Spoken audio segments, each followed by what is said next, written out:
Magandang araw po sa inyong lahat. Ang kwentong inyong mapapakinggan ay tungkol sa binatang si Adrian na mula sa lahi ng mahuhusay na manunugis.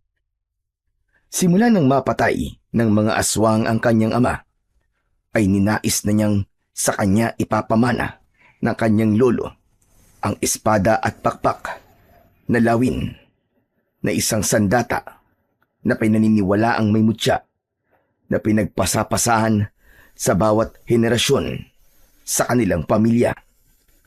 Ngunit magagawa ba ni Adrian na patunayan sa lolo niya na siya ang karapat-dapat na susunod na tagapagmana ng espada, gayong minsan niya na itong binigo? Ano ang kayang gawin ni Adrian para mapunta sa kanya ang espada na may mutya ng pakpak ng lawin? At ano ang gagawin niya upang magtagumpay laban sa puwersa ng kadiliman?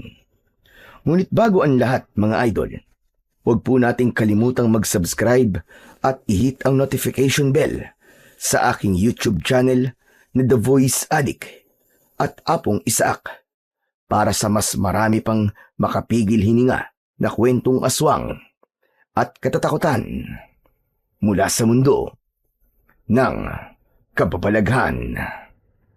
Umpisahan na po natin ang kwento.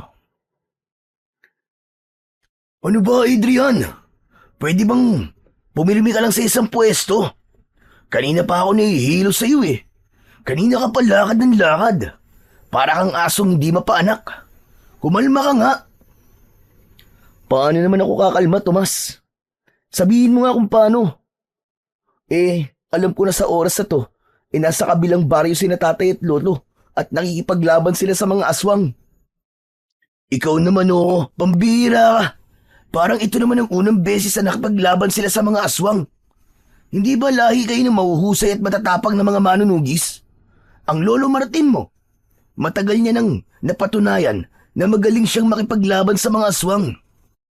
Tapos ang tatay mo naman, ipinamana sa kanya ng lolo mo ang espada na may mutya ng pakpak ng lawin. Kahit na, kinakabahan pa rin ako. Hindi ko pa rin kayang maging kampante lalo na't maraming aswang ang kinakalaban nila sa pagkakataon na to. Teka, sandali nga. Nagtataka ako kung bakit bigla kang kinabahan ngayon . Hindi ba kapag nakikipaglaban sila dati sa mga aswang, ay wala lang sa'yo? Hil ka lang dati, kasi alam mo na palagi naman silang nananalo.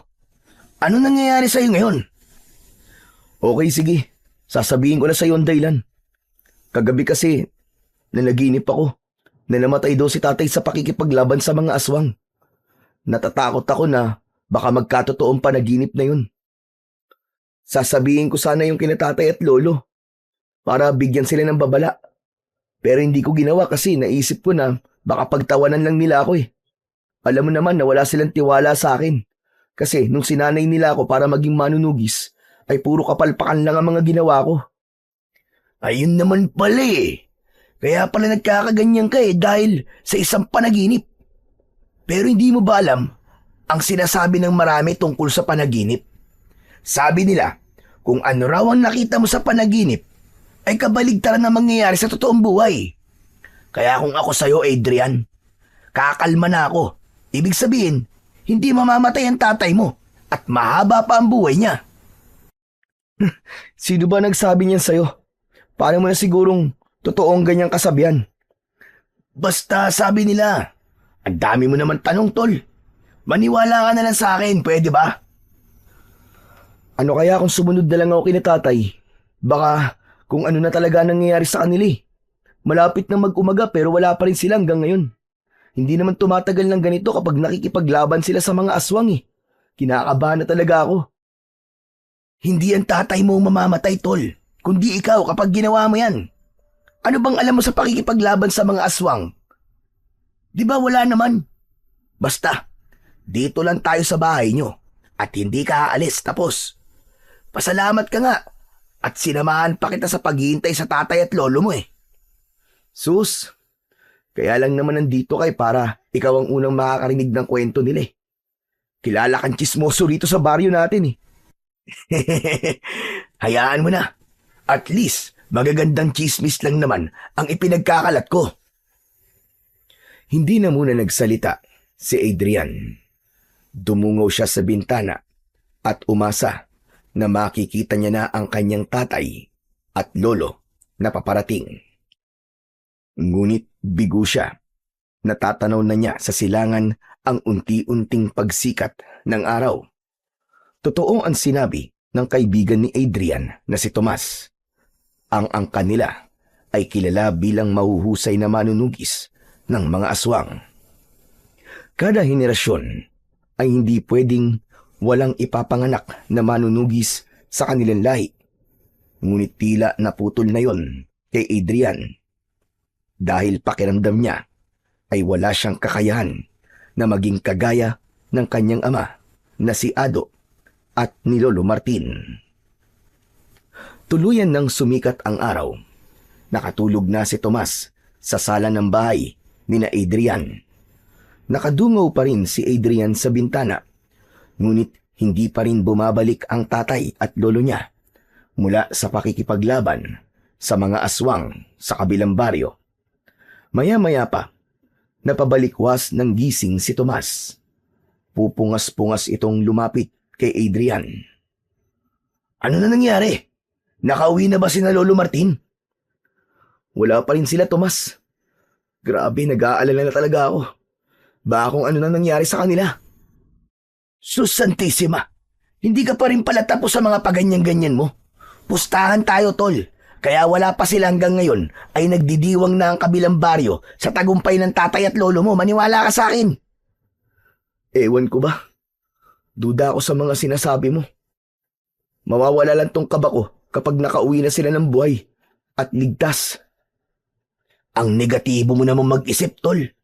Hindi ba dapat ikaw ang kauna-unahang magtitiwala sa kakayahan nila bilang mga manunugis? Magsasalita pa sana si Adrian nang makita niya si Lolo Martin na paparating. Duguan ang damit nito. Bakas sa muka ng matandang lalaki ang panghihina. Nakatulala ito at parabang wala sa sarili. Agad na napansin ni Adrian na bitbit ng lolo niya ang espadang ipinamana nito sa kanyang ama. Ang espadang yun ay tinatawag na espada at pakpak ng lawin. Hindi alam ni Adrian ang kasaysayan ng naturang espada dahil ayon sa kanyang lolo ay sinasabi lang yun sa mga pinamamanahan ng naturang espadang may mutya. Oh, nandiyan na pala ang Lolo Martin mo eh. Sinalubong ni Adrian si Lolo Martin. Labis ang pag-aalala niya dahil hindi niya nakita ang kanyang ama. Lo, ano po nangyari? Nasaan po si tatay? Bakit hindi niyo po siya kasama? Sa loob na tayo mag-usap. Naunang pumasok si Lolo Martin sa kanilang bahay. May pagtatakang sumunod dito si Adrian. Naupo ang matandang lalaki at basta na lang nito binitiwan ang espada na parabang wala yung halaga para rito. Hinilan ni Adrian ang isang upuan. Umupo siya sa harapan ni Lolo Martin habang si Tomas ay nasa tabi ng bintana. Lo, baka pwede niyo na pong sagutin ang tanong ko. Si tatay po, nasan po siya? Huwag ka sanang mabibigla, Apo. Pero ang tatay mo, wala na siya. Ano po? Paano pong wala na? Patay na siya, Adrian. Patay na ang tatay mo. Hindi. Hindi po totoo yan. Hindi po pwedeng mamatay si tatay. Nagsasabi ako ng totoo, Apo. Pinatay siya ng mga aswang na nakalaban namin sa kabilang baryo. Hindi, Lolo, hindi. Nagbibiro lang po kayo. Imposibleng mapatay ng mga aswang si tatay. Hawak niya ang espadang may mutya ng pakpak ng lawin.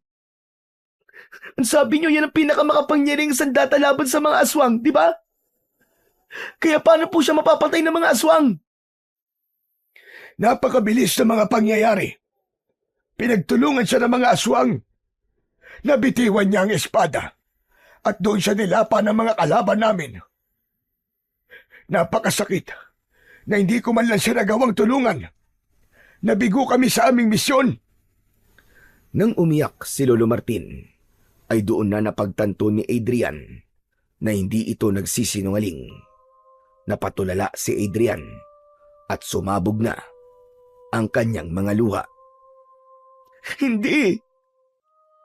Hindi pwede!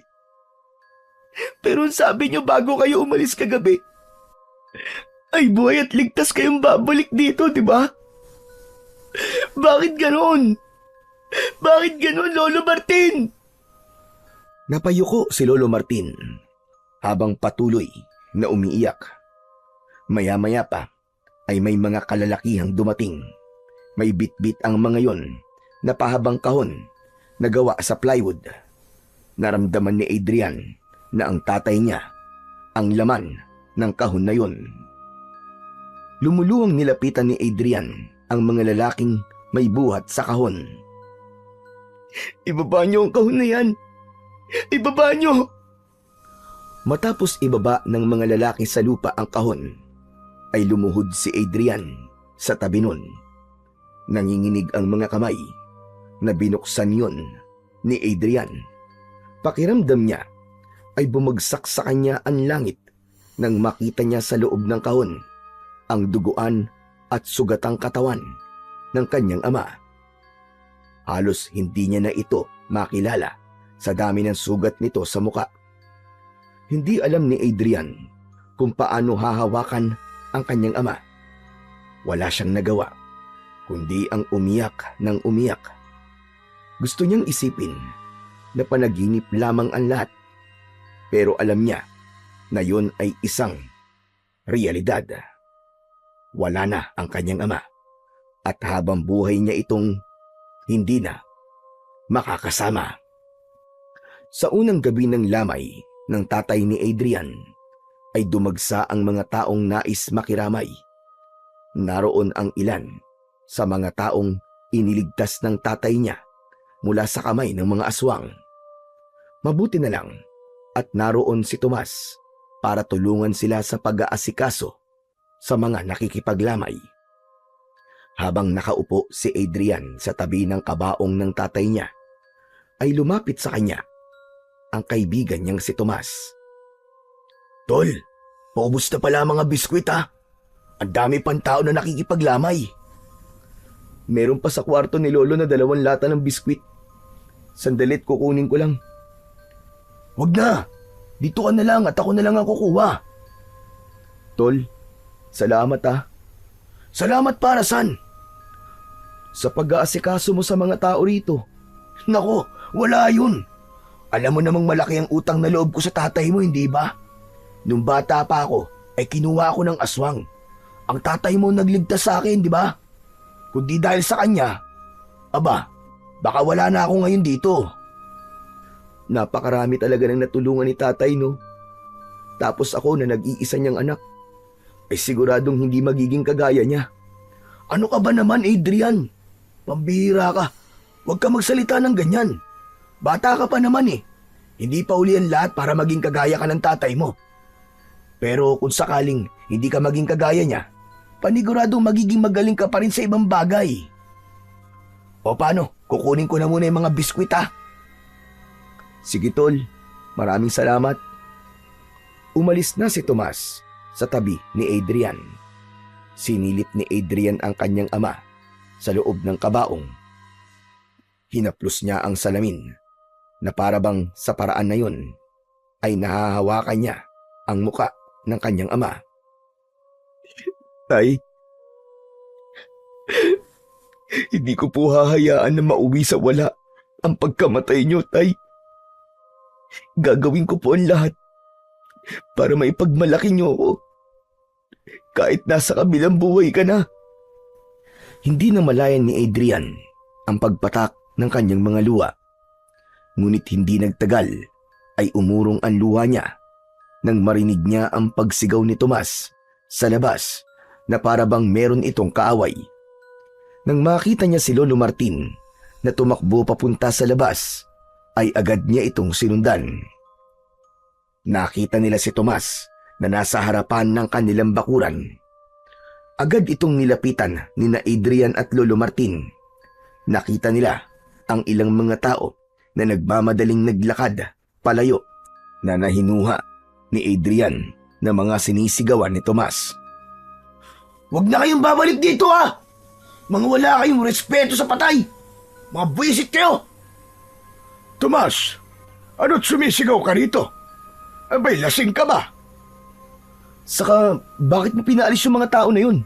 Hindi ba sina Aling Mosang yun? Nakikipaglamay sila rito kanina. Sus, nandito lang naman ang mga chismosang yun para makikain ng biskwit at sopas eh. Tol, wala namang problema kung nandito sila para makikain lang eh. Saka panigurado na hindi lang pagkain kaya sila nandito. Hindi ba iniligtas ni tatay ang anak na buntis noon ni Aling Mosang mula dun sa tiktik? Sigurado ko na kaya sila nandito ay bukal sa loob nilang pakikiramay. Yun na nga tol eh. Tinulungan ng tatay mo ang anak ni Aling Mosang. Pero yung si Aling Mosang na yon, yung kismosa na yon, abay walang utang na loob. Ano ba sinasabi mo, Tomas? Pwede bang diretsuhin mo na kami? Ano bang dahilan at galit na galit ka kay Mosang at sa mga kasama niya? Paano ba naman po, Lolo? Habang namimigay po ako kanina ng mga biskwit, ay narinig ko pong pinag-uusapan ni na Mosang ang tatay ni Adrian. Abay, biruin nyo. Ang sabi nila ay wala raw kwentang manunugi si Mang Ado. Kasi sabi nila, kahit kay Mang Ado nyo raw po ipinamana yung espada, ay natalo pa rin siya ng aswang. At hindi lang yun, narinig ko mismo sa bibig ni Aling Mosang na sinisisi ng mga taga-kabilang baryo si Mang Ado kung bakit maraming namatay na tao ron. Umasa raw kasi ang mga tao kay Mang Ado, pero binigulang sila nito. Nababahalang tinignan ni Adrian ang kanyang lolo. Napansin niya ang galit sa muka ng matandang lalaki. "Lolo, totoo po ba yun? Sinisisi ng mga tao sa kabilang baryo si tatay." Ang totoo ay ngayon lang nakarating sa akin ang sinabi ni Tomas.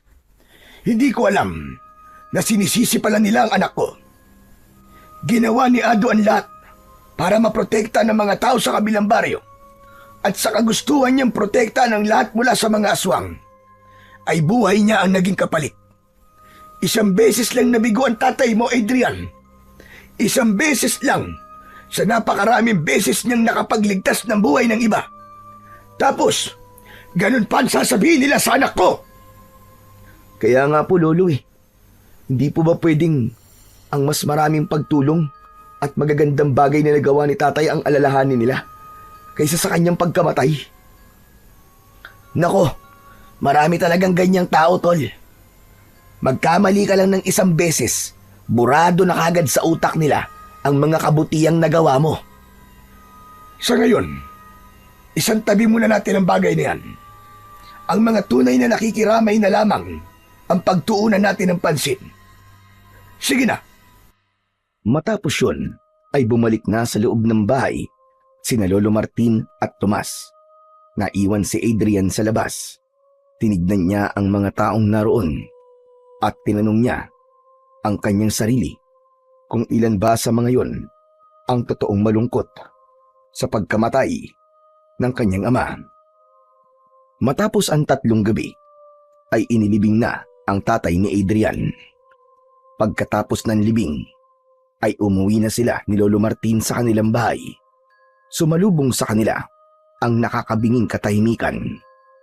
Hindi maiwasang malungkot ni Adrian dahil sa katotohanan na simula sa araw na yon ay hindi na niya maririnig ang paghalakhak ng kanyang tatay.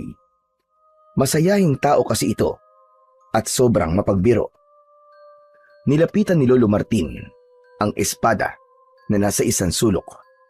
Puno pa rin yun ng natuyong dugo mula sa huling pakikipaglaban ng tatay ni Adrian sa mga aswang. Kinuha ng matandang lalaki ang espada at tinignan. Kailangan ko na itong linisan bago ko itago. Lolo, naalala ko po yung sinabi niyo dati na kapag ipinamana ang espada na yan sa karapat-dapat, ay walang aswang ang makakapatay sa may hawak ng espadang yan. Nagtataka lang po ako kung bakit namatay pa rin po si tatay. Mahirap matukoy ang tunay na kasagutan sa tanong mo na yan, Adrian. Pero kung uunawain nating mabuti ang nangyari, maaaring hindi karapat-dapat ang tatay mo sa espadang ito. Pero paano pong nangyari yun? Nag-iisang anak niyo lang po si tatay.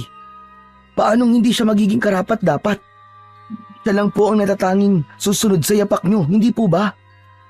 Sa totoo lang ay hindi ko rin alam. Minsan ang mga ganitong mahiwagang sandata ay mahirap unawain. Ngunit ang sabi sa akin ng tatay ko na siyang nagpamana sa akin ito noon, sa bawat henerasyon ng ating pamilya ay may isang lalaki na dapat magmanang ito. Nag-iisang anak ko nga ang ama mo, kaya sa kanya ko to ipinamana. Kaya nagtataka ako kung bakit hindi siya ang karapat-dapat. Hindi po kaya may pagkakataon na may paglaktaw na nangyayari? Halimbawa po sa isang henerasyon ay walang karapat-dapat, pero sa susunod po ay meron na. Hindi ko talaga alam, Adrian.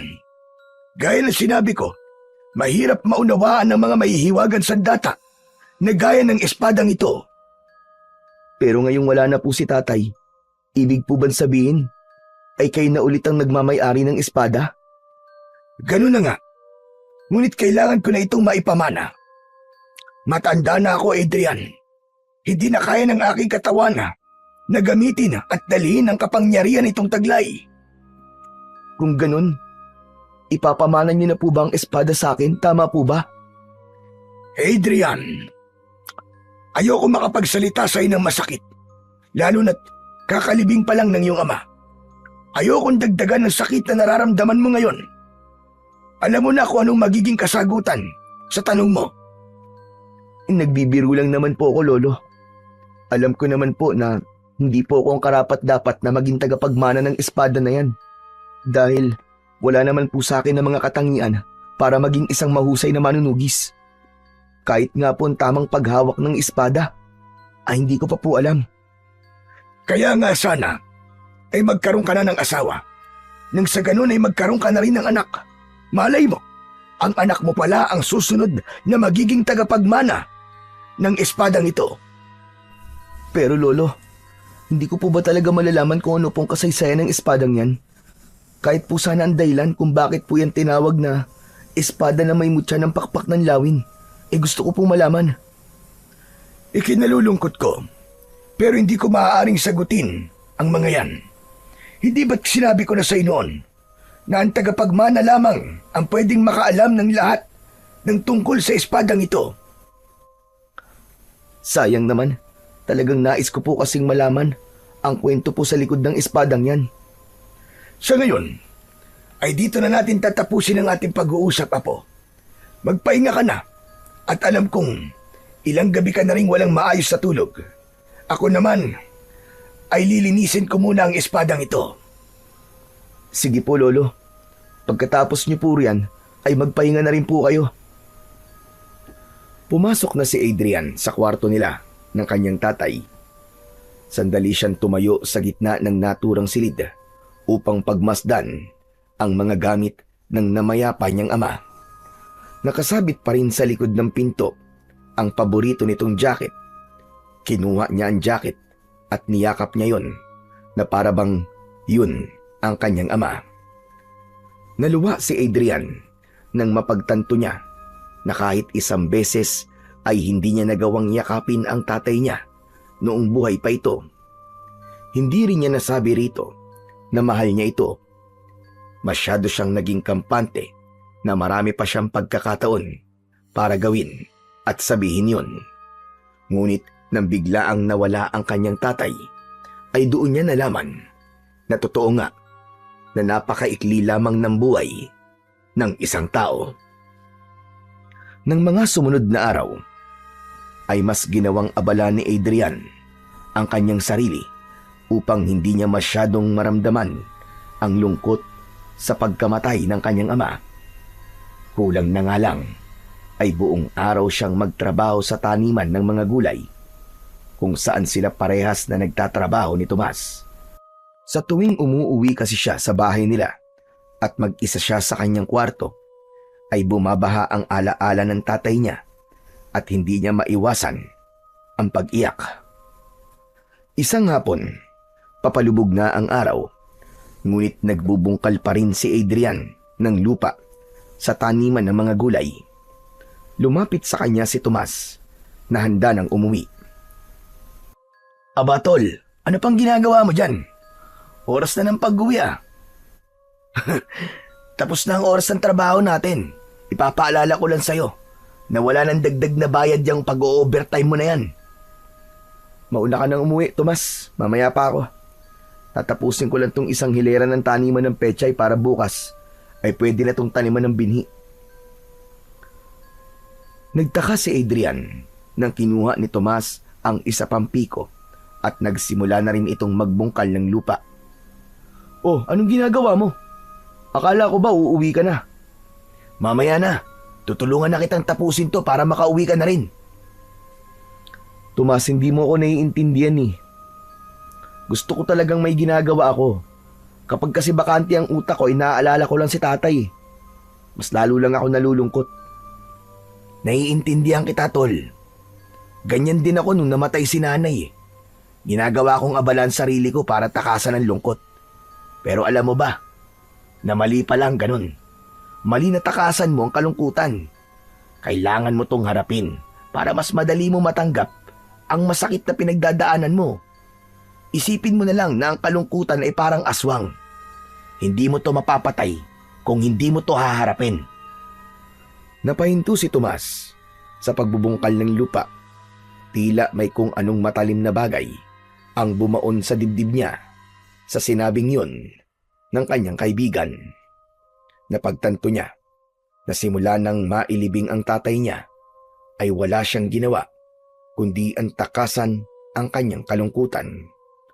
Kahit paano ay naliwanagan siya na dapat niyang harapin ang lungkot na yon hanggang sa masanay na siya at matanggap niyang wala na talaga ang tatay niya. Tol, hindi ba wala naman tayong trabaho bukas? Oo, wala nga.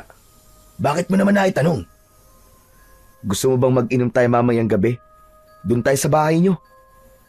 Aba, sige ba? Hindi ko tatanggihan yan. Matagal-tagal na rin hindi nasasayaran ng alak ang lalamunan ko. Nakalimutan ko na nga ang lasa nun eh.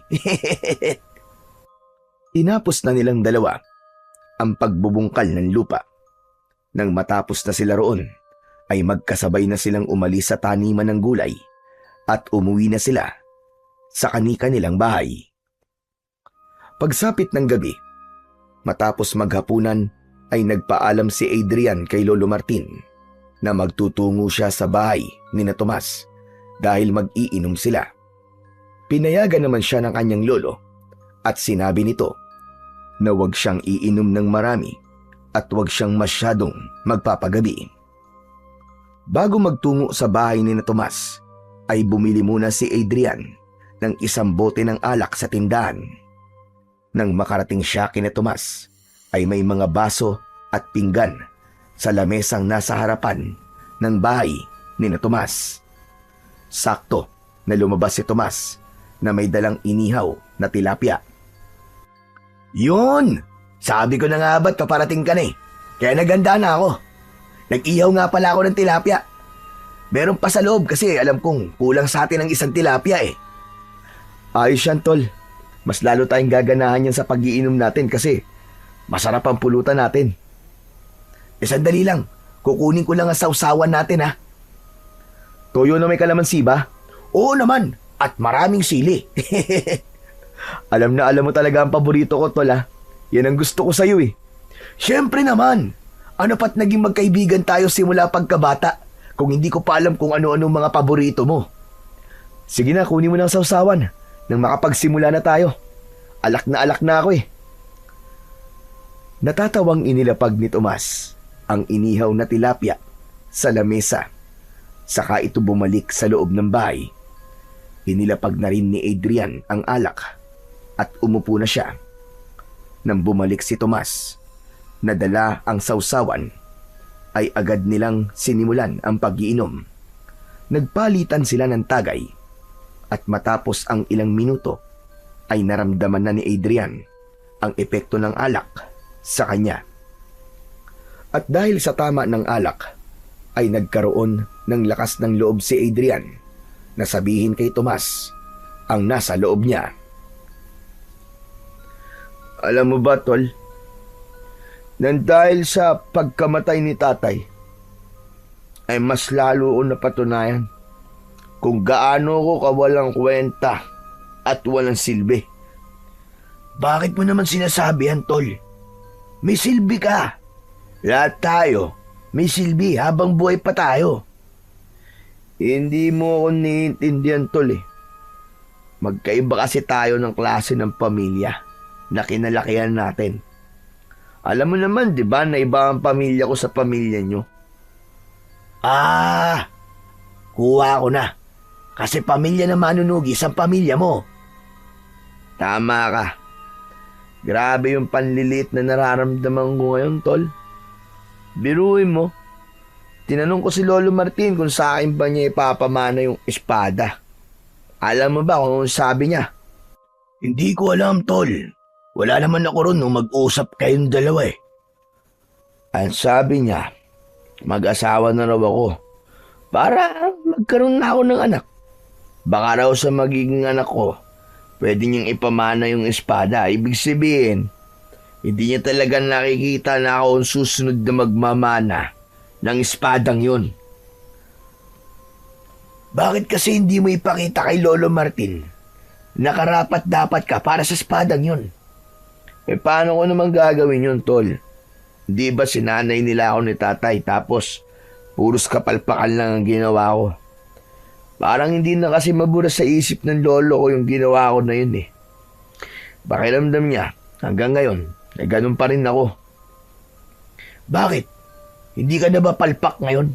Di ba, hindi mo naman alam? Hindi mo malalaman kung di mo ulit susubukan na patunayan sa lolo mo ang sarili mo, tol. Ewan ko ba, tol? Pakiramdam ko tuloy, hindi niya ako totoong apo eh. Sana nga, ampun na lang ako para maintindihan ko kung bakit ayaw niyang ipamana sa akin yung espada na yon. Sus, imposible naman na ampong ka. Parang hinulma sa iisang hulma ng mukha niyo ni Lolo Martin para kayong pinagbiyak na mangga. Bagyang natawa si Adrian sa sinabing yun ni Tomas. Ngunit sa loob niya ay nagdamdam siya kung bakit ayaw ipamana sa kanya ni Lolo Martin ang espada na marami ng beses na pinagpasapasan sa bawat henerasyon sa kanilang pamilya.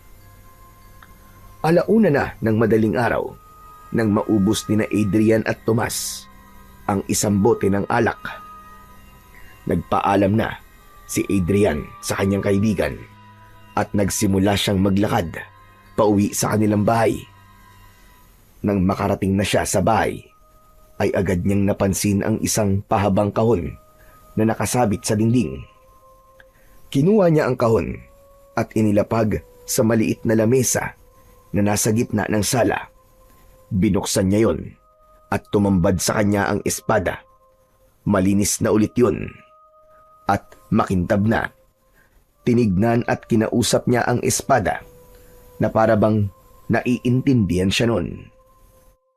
Alam mo, ang tagal ko nang gustong mahawakan ka, espada. Pero hindi naman kita pwedeng hawakan kasi sabi ni Lolo, kapag hinawakan kita ay maraming mangyayaring kamalasan sa akin. Kasi hindi daw ako ang karapat-dapat. Ngunit nagulat si Adrian nang biglang lumabas si Lolo Martin sa kwarto nito. Lumapit sa kanya ang matanda. Lolo, hindi ko po hinawakan ng espada. Promise po. Teka, bakit nugising pa kayo, Lolo? Susunduin sana kita kina Tomas. Pero hindi ko na itinuloy kasi narinig ko ang mga sinabi mo habang nagiinom kayo, Apo. Alam ko na masama ang loob mo sa akin dahil hindi ko ipinamana sa iyo ang espadang yan. Lo, pasensya na. Lasing po ako nang sabihin ko ang mga yon. Kaya huwag niyo po yung seryosohin, Lo. Hindi po masama ang loob ko sa inyo, promise. Huwag mo nang itanggi. Alam ko na ang mga sinabi mo kanina ay totoong nasa loob mo, Apo. Sana'y maunawaan mo na hindi ko basta-basta pwedeng ipamana sa iyong espada, lalo na't hindi ka pa handa. Isa pa, natuto na rin ako sa nangyari sa tatay mo. Ayoko nang magkamali sa pagkakataon na ito. Pero Lo, wala po ba talagang paraan para ako po ang sunod na magmana ng espada? Sa totoo lang, marami po akong naririnig na sinasabi ng mga tao rito sa baryo. Sinasabi po nila na ako ang naiiba sa pamilya natin. At wala akong kakayaang ipagtanggol ang ating baryo kung sakaling muling magkaroon ng pagsalakay ng aswang. Lo, pakiramdam ko napakaliit at ang hina ko. Kung papakinggan mo ang sinasabi sa iyo ng iba, ay talagang ganyan ang mararamdaman mo. Tandaan mo, Apo, walang ibang higit na nakakakilala sa iyo, kundi ang sarili mo lang. Ipakita mo sa akin, Adrian, na karapat-dapat kong ipagkatiwala o ipamana sa iyo ang espada. Teka. Ano pong ibig niyo sabihin? Binibigyan niyo po ako ng pagkakataon na muling patunayan ang aking sarili para sa espada? Tama ka, Adrian.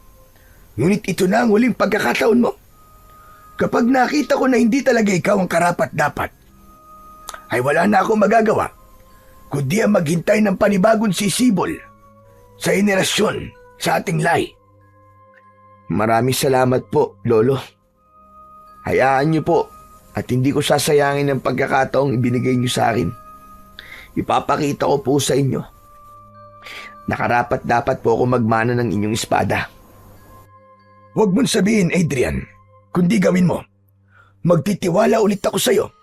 At sana, hindi ito usapan lasing. Oo, Polo.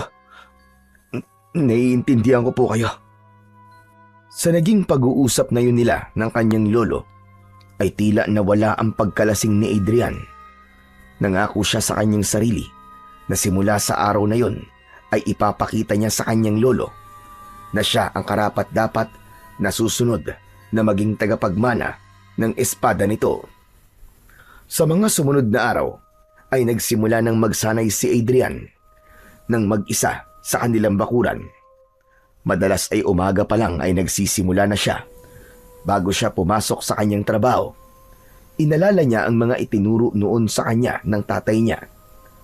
Hindi na niya alintana ang pawis at pagod dahil ang nais niya ay mapatunayan na kaya niyang maging tagapagmana ng espada ni Lolo Martin.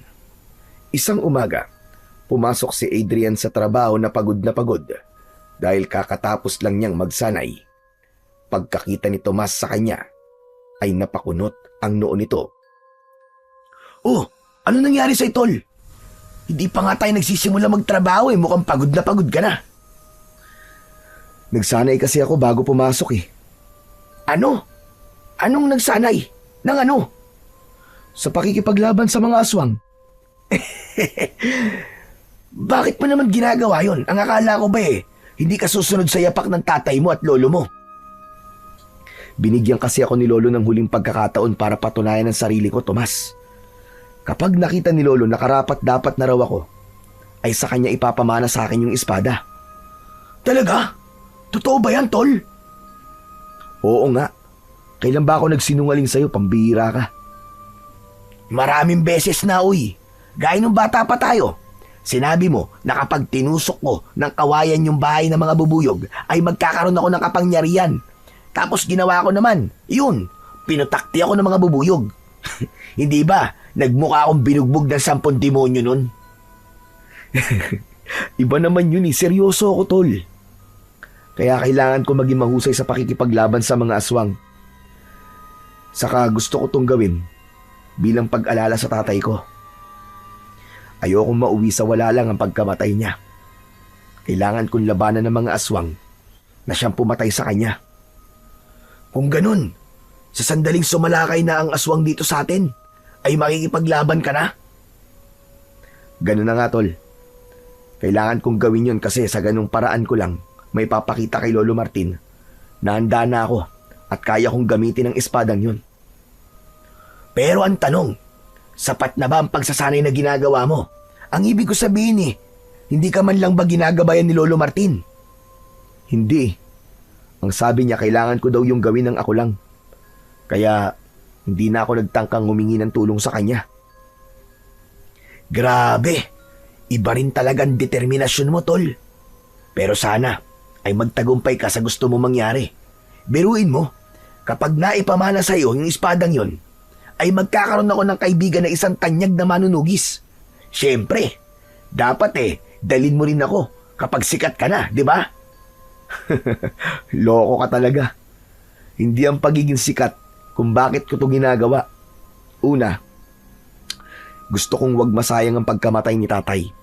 At syempre, gusto kong ipakita sa mga tao rito sa baryo natin na mali sila sa mga sinasabi nilang hindi maganda sa akin. Yan, tama yan, pre. Hayaan mong kainin ng ibang tao rito ang mga sinasabi nila tungkol sa'yo. Lalo na yung aling mosang na yun. Narinig ko nga nung isang araw na ikinikwento niya sa mga katsismisa niya na paniguradong ikinakahiya ka raw ng tatay mo kasi walang pag-asa na maging katulad ka ni Mang Ado. Hindi pa rin pala tumitigil ang aling mosang na yun, ano? Hindi ko alam kung bakit niya yung ginagawa. Wala akong natatandaan na may nagawa ang pamilya ko sa kanya na hindi maganda. Naku, hayaan mo na nga siya, tol. Sadyang may mga tao lang talaga na ginagawang panghimagas ang chismis. Doon sila sumasaya. Ayaw mo ba nun? Nakakapagbigay ka ng kasiyahan sa ibang tao. Saka mga ganong klase ng tao, Chong. Sila yung mga malulungkot. Gusto nilang pinagpipiestahan at pinagtatawanan ng kahinaan ng iba. Pero sarili nilang mali, hindi nila nakikita. Tama ka, tol. Hindi ko na dapat pansinin ang mga gaya ni Aling Mosang kasi wala naman silang maitutulong sa akin. Ang dapat kong pagtuunan ng pansin ay ang maging biyasa sa pakikipaglaban. Para sa sandaling may pagkakataon na patunayan ko ang sarili ko sa espada, ay may ipapakita ko yung kay Lolo Martin. Nang dahil sa pakikipag-usap ni Adrian kay Tomas, ay nadagdagan ang tiwala niya sa kanyang sarili at mas lumakas ang kanyang loob na magtatagumpay siya sa bagay na nais niyang maabot. Nagpatuloy si Adrian sa kanyang pagsasanay. Isang umaga, pagkagising niya, ay agad siyang nagtungo sa likod ng kanilang bahay upang muli ay magsanay. Wala siyang pasok sa trabaho ng araw na yon, pero imbis na magpahinga, ay nagdesisyon siyang ilaan ang buong araw niya sa pag-iensayo. Sa gitna ng kanyang ginagawa, ay narinig niya ang pagtawag sa kanya ni Lolo Martin. Adrian, tumigil ka na muna dyan, apo. Halika't samahan mo ako mag-almusal. Ipinagtimpla na kita ng kape. Baka lumamig na yon. Mamaya na po ako mag-aalmusal, Lo. Magpapapawis lang po muna ako. Ikukondisyon ko po muna ang katawan ko para sa maghapong pagsasanay na gagawin ko. Lumapit si Lolo Martin kay Adrian. Kinuha nito ang kawayan sa kamay niya na ginagamit niya sa pagsasanay. Natutuwa ko sa dedikasyong ipinapakita mo para maging mahusay sa pakikipaglaban. Ang totoo ay lihim kitang pinapanood at humahanga ako sa mga nakikita ko sa iyo, apo. Kahit walang nagtuturo sa iyo, ay nagagawa mong paghusayin ang galaw mo sa bawat araw na lumilipas. Naku, maraming salamat po, Lo. Mas lalo tuloy lumakas ang loob ko dahil po sa sinabi niyo. Ang totoo nga po niyan, Lo. Inaalala ko lang po yung mga itinuro niyo noon ni tatay sa akin. Magandang ginagawa mo. Ngunit hindi mo rin dapat pabayaan ang iyong kalusugan. Ito dapat ang gawin mong prioridad. Dahil walang silbi kung magiging mahusay ka nga sa pakikipaglaban, tapos mahina naman ang iyong katawan. Kaya dapat ay kumain ka ng sapat at sa tamang oras. Huwag ka mag-alala, dahil simula sa araw na ito, ay makakasama mo na ako sa iyong pagsasanay. Ano po? Ano pong ibig niyo sabihin, Lolo? Tutulungan na kita sa iyong pagsasanay para mas maging maayos ang iyong mga galaw sa pakikipaglaban. Pero sa tingin ko, ay hindi mo na kailangan ng aking tulong dahil kaya mo na yan ang mag-isa. Hindi po, Lolo. Kailangan ko po ang tulong nyo. Iba pa rin po kung may gabay nyo ang pagsasanay na ginagawa ko. Sigurado ka ba? Baka makagulo lang kasi ako sa sarili mong estilo. Hindi po. Ang totoo nga po niyan eh. Ilang beses na akong nagtangkang sabihin sa inyo na baka pwede nyo po akong tulungan sa aking pagsasanay. Pero inuunahan po ako ng hiya palagi eh. Ano ka ba? Hindi mo kailangan mahiya sa akin na po. Tayong dalawa na lamang ang magkasama sa buhay. Kaya dapat magtulungan tayo. Sige na, sumunod ka na sa akin sa loob para makapag-almusal na tayo. Sige po, Lo. Maraming salamat po ulit. Nang tumalikod at naglakad na papasok sa bahay si Lolo Martin, ay ngumiti ng malaki ang binatang si Adrian. Hindi niya na itago ang labis na kasiyahan dahil sa sinabi ng kanyang lolo. Pakiramdam niya ay isa lamang panaginip ang lahat at hindi siya makapaniwala na ito mismo ang nag-alok na sanayin siya sa pakikipaglaban sa mga aswang. Matapos mag-almusal, ay sinimulan na kagad ni na Adrian at Lolo Martin ang pagsasanay. Sa likod ng bahay ay tinuruan si Adrian ni Lolo Martin ng iba't ibang teknik sa pag-atake at pagdepensa gamit ang kawayan na kunwari ay isang espada. Habang lumilipas ang oras, naramdaman ni Adrian ang kasiyahan dahil hindi na siya basta pinapanood lang ni Lolo Martin dahil ito na mismo ang nagtuturo at gumagabay sa kanya. Sa bawat tamang galaw na nagagawa niya ay pinupuri siya nito, kaya mas lalong naging malakas ang determinasyon ni Adrian. Para sa binata, sapat na yon bilang senyales na unti-unti na niyang napapatunayan ang kanyang sarili at nakukuha na niya ang tiwala ng taong matagal nang nag-aalinlangan na ipamana sa kanya ang espada na may mutya ng pakpak ng lawin. Matapos ang kanilang pagsasanay, ay pagod na naupo si Adrian sa mahabang bangko na nasa ilalim ng puno ng mangga. Habol niya ang kanyang paghinga, pero masaya siya. Lumapit si Lolo Martin sa kanya. Kumusta? Marami ka bang natutunan sa pagsasanay natin ngayong araw? Napakarami po, Lo. Nakakapagod pero masaya po ako na kayo na po nagtuturo sa akin ng mga dapat ko pong malaman. Ipinagmamalaki kita, Apo. Napakalayo mo na sa dating Adrian na sinanay namin noon ni Ado. Ibang-iba ka na ngayon. Bata pa po kasi ako noon, Lo eh. Wala pa ako masyadong determinasyon, pero ngayon, nag-iba na po ang paraan ko ng pag-iisip.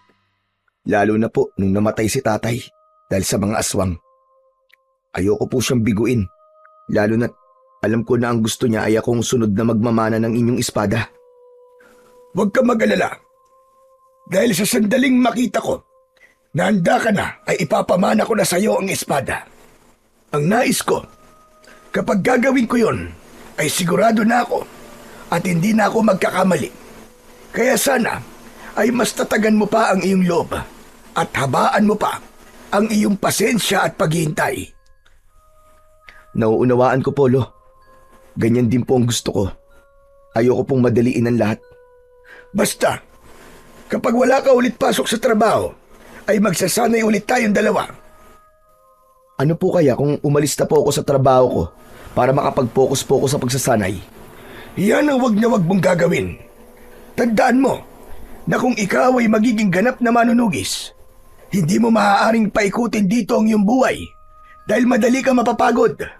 Isa pa, hindi ka babayaran sa pagiging manunugis, kaya dapat ay may ginagawa kang ibang bagay kung saan kikita ka ng pera. Gusto ko lang po talagang pagtuunan ng pansin ang pagsasanay ko, Lolo. Pero nakuha ko naman po ang ibig niyong sabihin. Kaya hindi na po ako aalis sa trabaho ko. Pero sana po, kung nasan man si tatay, ay masaya po siya sa ginagawa ko. Tiyak akong masaya si Ado. Lingid sa kalaman mo, palagi niyang sinasabi sa akin na sanayin ka namin ulit kasi noon pa man ay nararamdaman niya na hindi siya ang karapat-dapat na magmana ng espada. Ang sabi niya ay kailangan mo lang nasanayin at baka lumabas ang kakayahan mo bilang isang manunugis. Pangarap niya kasing makita ka na hawak-hawak ang espadang yon.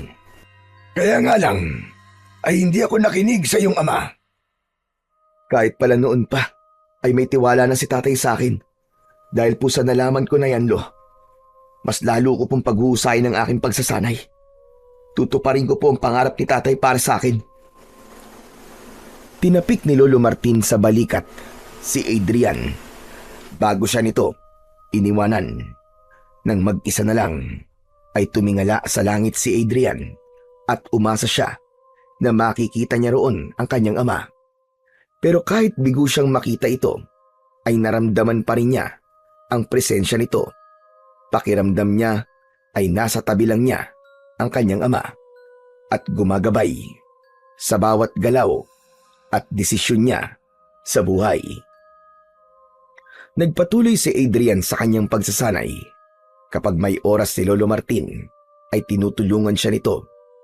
Isang gabi, nagtungo si Tomas sa bahay ni na Adrian upang doon ito makikain. Minsan kasi, kapag hindi gusto ni Tomas ang ulam sa bahay nito, ay nagtutungo ito kina Adrian para makikain. Wala namang problema yon kina Adrian at Lolo Martin dahil mas gusto nilang kasalo si Tomas dahil masyado itong madaldal at nagiging masaya ang kanilang pagsasalo-salo. Lolo Martin, matagal-tagal na pong walang sumasalakay na aswang dito sa baryo natin, no? Bakit? Gusto mo ba magkaroon? Hindi naman po. Siyempre, ayoko. Ang gusto ko lang pong sabihin talagang napatunayan nyo na sa lahat na kayo ay isang mahusay na manunugis.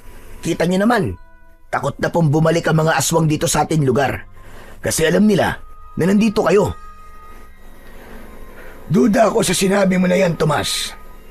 May pakiramdam ako na anumang sandali ay sasalakay dito ang grupo ng mga aswang na pinamumunuan ni Gubaton. Ano po, Lo? Sino pong Gubaton? Si Gubaton ang pinuno ng mga aswang na kinalaban namin ng iyong ama sa kabilang baryo kung saan siya nasawi. Alam nyo, matagal ko nang nais na patayin si Gubaton dahil sa kakayahan niyang gawing aswang ang isang tao. Ginagawa niya yon upang hindi maubos ang kanyang mga alagad. Naniniwala ako na kapag wala na si Gubaton, ay doon ko lang masasabi na ligtas na ang ating baryo at iba pang mga lugar sa banta ng mga aswang. Talaga po bang malakas si Gubaton at hindi niyo siya napatay? Malakas siya kung ikukumpara sa ibang pangkaraniwang aswang. Ngunit kaya siyang patayin ng aking espada. Kung ganun, bakit hindi niyo pa po siya patayin? Pasensya na, pero hindi ko masasagot ang tanong mo na yan. Saka ko nasasabihin sa iyo ang dahilan kung sakaling dumating na ang araw na ipapamana ko na sa iyo ang espada. Kaya pag-usayan mo pa ang iyong pagsasanay, Apo. Hindi po ba parang napakatagal nang nagsasanay ni Adrian, Lolo? Ano kaya kung ipamana mo na sa kanya ang espada? Baka bigla na lang po sumalakay dito yung Gubaton na sinasabi nyo eh. Mas mabuti na po yun na kapag nangyari yun, hawak na po ni Adrian ang espada. Hindi porke nagsasanay na si Adrian ay karapat-dapat na siya para sa espada. Bilang kasalukuyang tagapangalaga ng espada at pakpak ng lawin, ay ako makakakita at makakaramdam kung kailan ko na pwedeng ipamana ang espada na yun kay Adrian. Walang magandang maidudulot ang pagmamadali na yan. Yan ang tatandaan mo, Tomas. Tama si Lolo, Tomas. Hindi dapat ako magmadali na ipamana niya sa akin ng espada. Dapat ay mapatunayan ko muna ang aking sarili. Pero Lolo, balik po tayo kay Gubaton. Isa po ba siya sa mga aswang na pumatay kay tatay? Oo, Apo. Pinuntirian ni Gubaton ng iyong ama. Nang labis nang nasugatan ni Gubaton si Ado, ay saka siya pinagtulungan ng mga alagad ni Gubaton. Teka, bakit mo pala naitanong yan? Kung ganun, siya po palang dapat kong puntiryahin. Gusto kong iparamdam sa kanyang ginawa niya kay tatay. Gusto kong pagsisihan niya ang kanyang ginawa. Naiintindihan ko ang galit mo ngayon. Pero ipapaalala ko lamang sa iyo na hindi magandang motibasyon ang paghihiganti. Ang dapat mong maging motibasyon ay ang mga taong maaari pang maging biktima ni Gubaton at ng mga alagad niya. Isipin mo na ang mga anak na gaya mo na maaaring mawalan ng magulang nang dahil sa mga aswang. Sigurado ko na kapag naging ganyan ang paraan mo ng pag-iisip, ay makukuha mo ang iyong gustong mangyari. Marahang tumango si Adrian kay Lolo Martin. Doon niya napagtanto na talagang kailangan niya nang manahin ang espada dahil wala silang ideya kung kailan muling sasalakay si Gubaton. At baka sa sunod nitong pagsalakay ay sa baryo na nila Adrian. Matapos manghapunan ay hindi mo na umalis si Tomas sa bahay ni na Adrian. Nakipagkwentuhan muna ito kay Adrian habang si Lolo Martin ay naghuhugas ng kanilang pinagkainan sa likod ng bahay. Alam mo, Tol, hindi na ako makapaghintay na mapunta sa iyo yung espada eh. Ang astig mo sigurong tignan habang hawak mo yun tapos nakikipaglaban ka sa mga aswang, no? Sus, gusto mo lang kasi akong ipagyabang kaya atat na atat kang mangyari yun. Aba, dapat lang na ipagyabang kita kasi best friend kita eh. At hindi lang kita ipagmamayabang, ipagmamalaki rin kita. Tol, sana wag mo akong kalimutan kapag sikat na manunugis ka na ha. Baka mamaya isnabin mo na lang ako. Hindi ba ang sabi ko sa'yo ay hindi ko hangad ng sumikat? Ang gusto ko lang ay tuparin ang pangarap ni tatay para sa akin na maging susunod na tagapagmana ng espada. Siyempre gusto ko ring mapatay si Gubaton para hindi na kailangan matakot ng mga tao dito sa atin at sa iba pang baryo. Parang imposible naman kasing hindi ka maging sikat kapag naging kagaya ka ng tatay at lolo mo. Sigurado ako na marami ang hahanga sa'yo. Kaya sana, huwag mo kong kalimutan kapag nangyari yun. Oo na. Hindi kita kakalimutan para matahimik ka na dyan. Natawa si Tomas sa sinabi ni Adrian. Ngunit naputol ang pagtawa nito ng isang lalaki ang humahangos na dumating. Bakas sa mukha ng lalaki ang labis na takot. Ayon sa lalaki, ay may mga bahay sa unahan ng baryo na sinasalakay ng aswang at kailangan ng tulong ni Lolo Martin. Hindi na kailangan puntahan ni Adrian sa likod ng bahay ang lolo niya dahil narinig nito ang sinabi ng lalaki. Kaya nagmamadali itong tumakbo papasok ng bahay. Nang lumabas ang matandang lalaki, ay dala na nito ang espada at sa kabilang kamay ay isang matalim na itak. Inabot ni Lolo Martin ang itak kay Adrian, ngunit hindi niya yun tinanggap. Ito na ang pagkakataon mo para patunayan ang iyong sarili. Gusto ko na ikaw ang maging katulong ko sa pagharap sa mga aswang ngayong gabi. Lolo, hindi po ako sigurado kung handa na po ba ako makipaglaban eh. Hindi yan ang inaasahan kong sagot mula sa'yo. Pero kung hindi ka pa talaga handa, ay ako na lang ang mag-isang makikipaglaban sa mga aswang. Sige na, pumasok na kayo sa loob at wag muna kayong lalabas. Inilapag ni Lolo Martin ang itak sa mahabang upuan at saka ito tumakbo ng mabilis. Dala ang espada na may mutya ng pakpak ng lawin. Tol, anong ginawa mo? Bakit hindi mo tutulungan ng lolo mo? Hindi ko kasi alam kung kaya ko nang humarap at makipaglaban sa mga aswang eh. Ano pa't nagsasanay ka araw-araw, di ba? Halos 1 buwan ka na nagsasanay para sa kaalaman mo. Saka, hindi ba, ikaw na mismo nagsabi sa akin na iniintay mo ang pagkakataon na to? Paano kung ito na ang huling pagkakataon na ibibigay sa'yo ng lolo mo? Sige nga, paano kung maisip niya na hindi talaga ikaw ang karapat-dapat na susunod na magmamana ng kanyang espada kasi hindi mo siya tinulungan ngayong gabi? Sandaling natigilan si Adrian at tinignan niya ang itak. Nanginginig ang buong katawan niya dahil samot-saring emosyon ang kanyang nararamdaman. Tama ka, Tol. Baka nga kapag wala akong ginawa ngayong gabi ay magdesisyon si Lolo na wag nang ipamana sa akin ng espada. Natatakot ako, pero kailangan ko makipaglaban sa mga aswang. Hindi ko pwedeng hayaang mahirapan si Lolo na mag-isang lumaban sa mga aswang. Yan, ganyan nga. Ano pang ginagawa mo rito? Kunin mo na ang itak at sundan mo na ang lolo mo. Bilisan mo! Hindi na nagsalita si Adrian.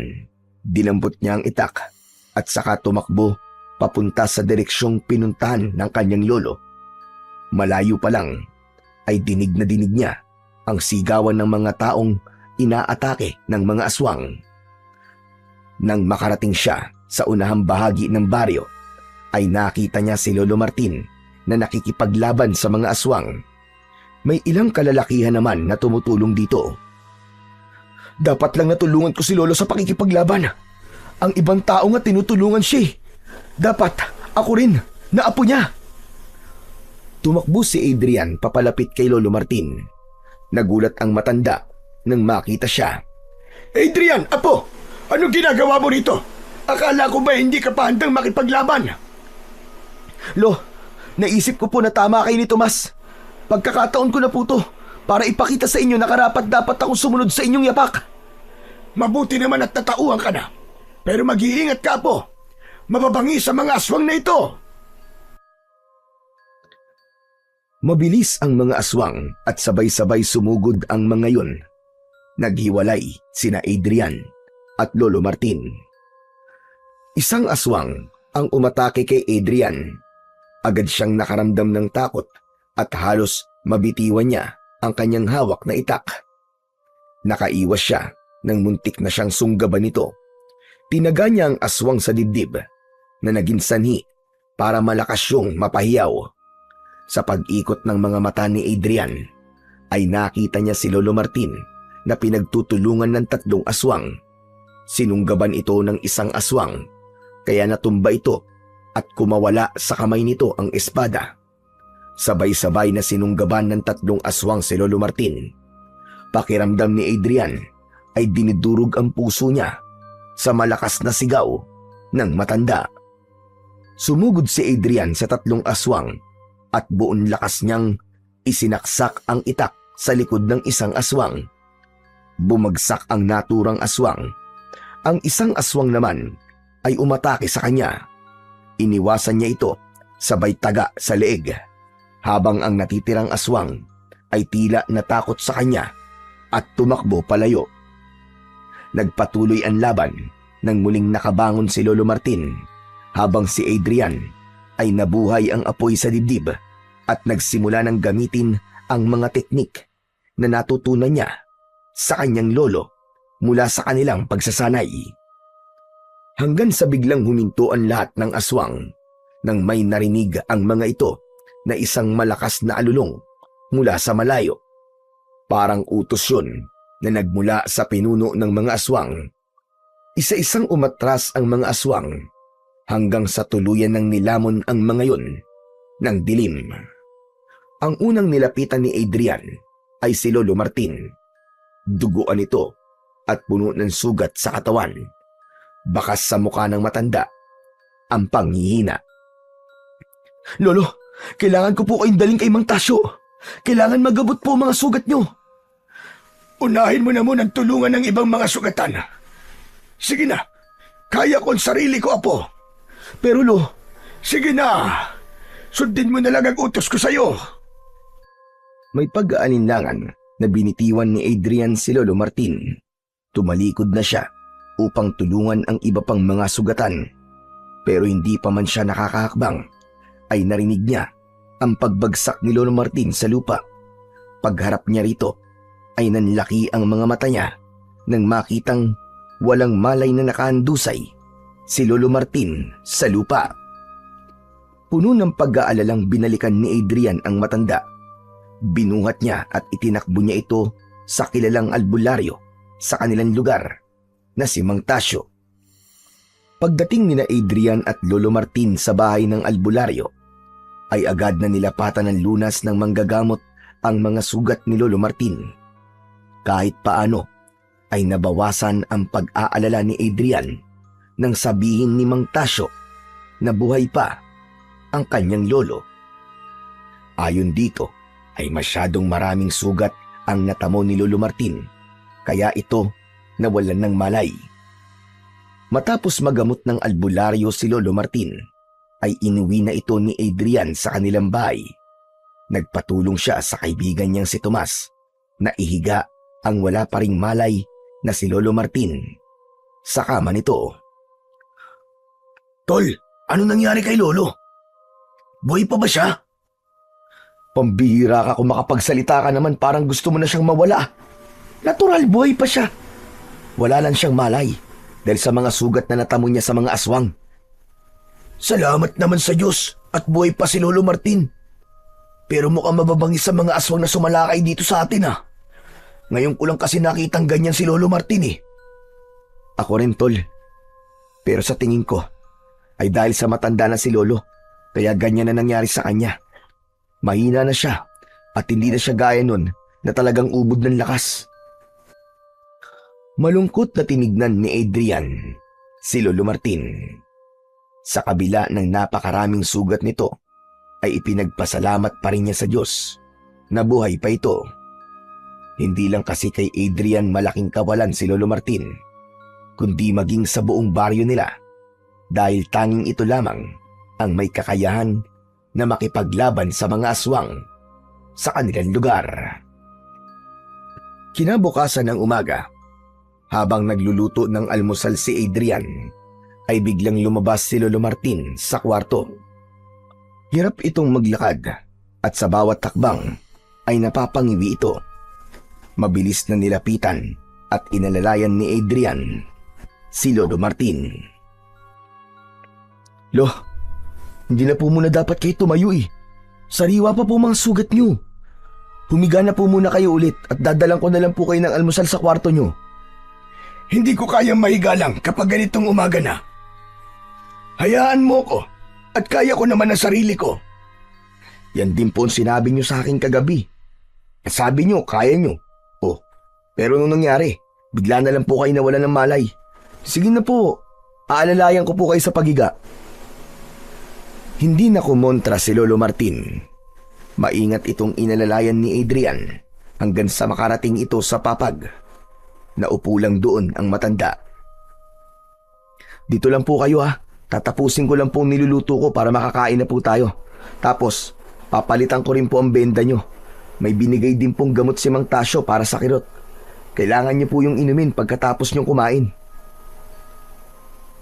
Bumalik si Adrian sa kusina upang tapusin ang kanyang ginagawa.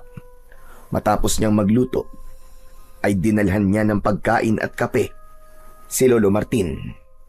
Doon na rin siya kumain dahil alam niyang hindi sanay ang lolo niya na kumain ng mag-isa. Grabe po naging laban natin kagabi sa mga aswang, Lolo. Hindi ko po akalain na talaga palang nakakatakot na gawin ng ganung bagay. Unang beses ko po yung ginawa at nalaman ko na mahirap pala talaga ang ginagawa niyo ni tatay. Kaya mas lalo pong tumaas ang paghanga ko sa inyong dalawa. Ako rin. Tumaas din ang paghanga ko sa ginawa mo kagabi, Adrian. Ano po? Nagbibiro po ba kayo? Bakit naman po kayo hahanga sa akin? Hindi ko nga po naubos yung mga aswang eh. Hindi importante na maubos mo sila o hindi. Ang pagkikipaglaban mo sa kabila ng iyong takot ay isang bagay na kahanga-hanga. Hindi lahat ng tao ay kayang gawin ang ginawa mo. Isa pa, Adrian, utang ko sa iyo ang aking buhay. Ikaw ang nagligtas sa akin mula roon sa 3 aswang.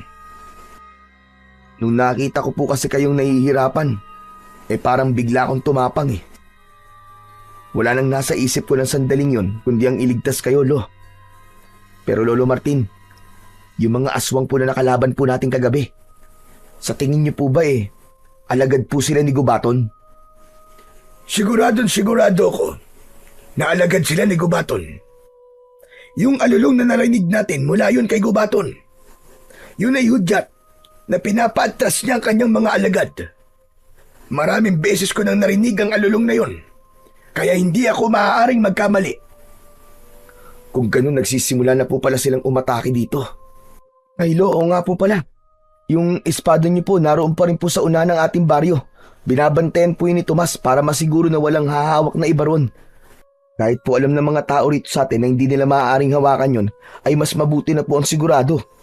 Kaya po pinapabantayan ko yung kay Tomas. Mabuti naman kung ganun. Mamaya ibabalikan ko yon para ako mismo ang kumuha at para may pamana ko na rin sa iyo. Nanlaki ang mga mata ni Adrian sa sinabing yun ni Lolo Martin. Pakiramdam niya ay malinang ang pagkakadinig niya. Teka, ano pong sabi niyo, Lo? Pwede po bang pakiulit? Nabingi ka ba sa lakas ng sigaw ng mga aswang kagabi? Kaya hindi mo na narinig ang aking sinabi.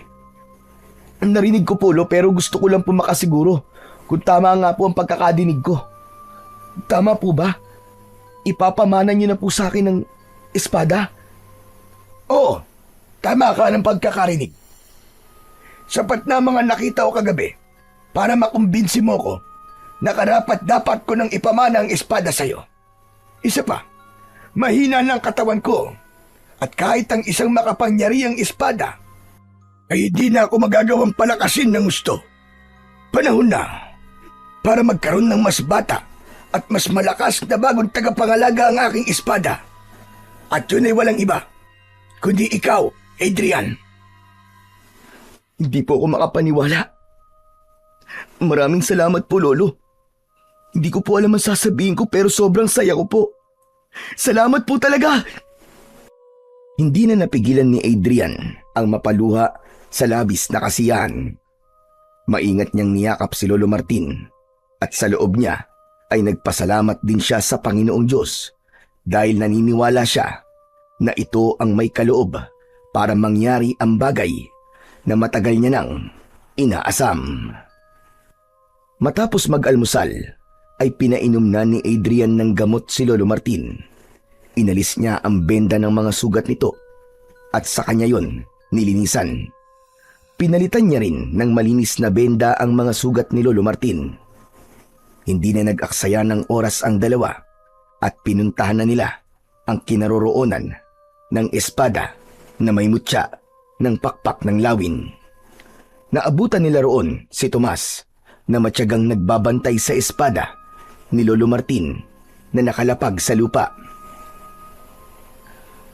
Hay! Salamat sa Diyos at andito na kayo. Magdamag kong binantayan ng espada niyo, Lolo, ha? Sinigurado ko na talagang walang ibang humawak niyan. Maraming salamat sa iyo, Tomas. Talagang maaasahan ka pagdating sa mga ganitong bagay. Sige na, Tomas. Maaari ka nang umuwi sa inyo para makapagpahinga. Okay po, Lo. Magpagaling po kayo, ha? Tol, mauna na ako. Nagpasalamat din si Adrian sa kanyang kaibigan bago ito tuluyang umalis. Kinuha ni Lolo Martin ang espada at naglakad na sila pabalik sa kanilang bahay. Pagpasok nila sa bahay ay inilapag ni Lolo Martin ang espada sa lamesang nasa gitna ng sala. Magkatabi silang naupo sa mahabang upuan. Hindi ba't noon pa man ay gusto mo nang malaman ang kasaysayan ng espadang yan, Apo? Opo, Lo. Marami po akong gustong malaman tungkol po sa espada nyo. Ngayong ipapamana ko na yan sa'yo, ay nararapat mo nang malaman ang lahat-lahat tungkol sa espada na may mutya ng pakpak ng lawin. Isang malalim na paghinga ang pinakawalan ni Adrian. Labis ang pagkasabik niya dahil napakatagal na panahon niyang hinintay ang pagkakataong yun. Ang espadang yan na tinawag na espada at pakpak ng lawin. Dahil yan, nagmula sa mahiwagang lawin na inalagaan ng diwatang si Salia.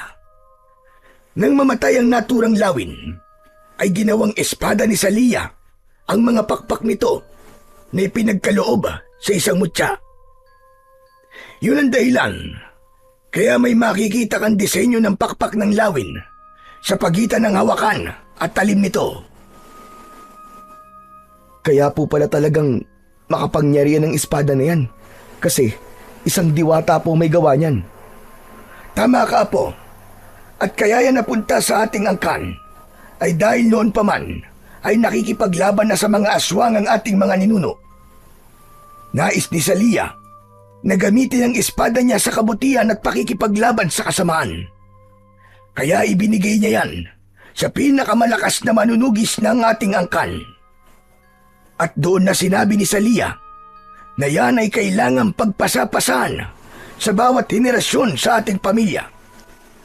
Kung sino man ang pagmamanahan ng espada na yan, ay magkakaroon ng kakaibang lakas laban sa mga aswang dahil sa mutya.